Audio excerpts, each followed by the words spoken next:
Ka sarkar jela leng bau sembut menteri rang ba ka jela ba Presiden Tansong hakani ka sengi baar ulapan bana baka sarkar kalarai bakan ompen karya asyu ekibreu kibasa athemator syamauba la man kadauhang ni baki alam shnong joka mauba rengkat UMLA ka Shillong West ba Mohendro Rapsang dangsian kilalet bani kendu yo ba Presiden Tansong ubadairu ucaman ka high level committee ba kum unom ikmat rengkat alam shnong kiyeng persyajur ya kate ka jingtemu joka sarkar.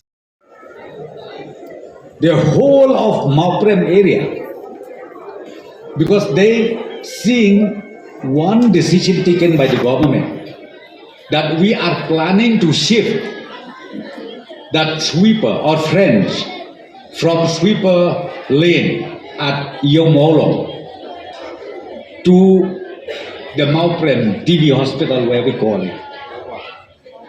I remember delegation came and met me.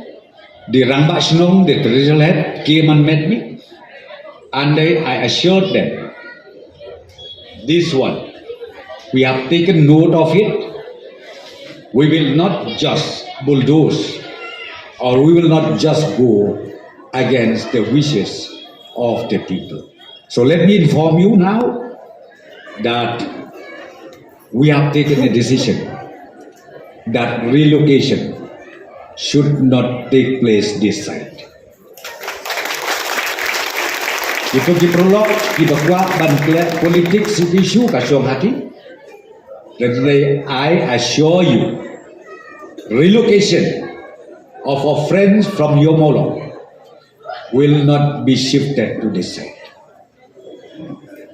Just go back, communicate, ya kena decision kabangi na kalian government mission.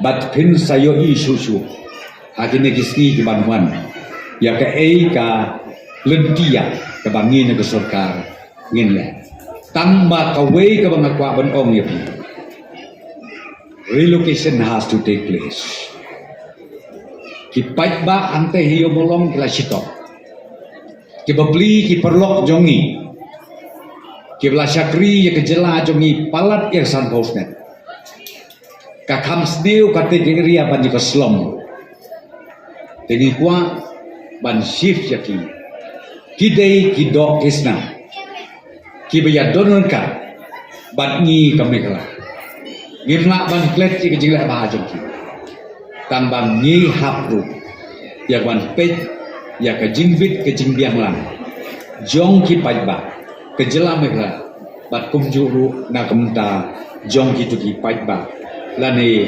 kipara kidmen ni jongi kibala trei ban syakri ban ni hangne hakajela meklaya te kita ke ginten ke bangakwa ban pensai ban pesutu akmat jongpi. Since 2014 our country has been plagued by divisive forces. TMC is in Meghalaya with the mission to empower the people, uphold the ethnic cultures and traditions, celebrate the sacred land. To oust the proxy BJP government from Meghalaya, be the change, support TMC by calling on 96877 96877.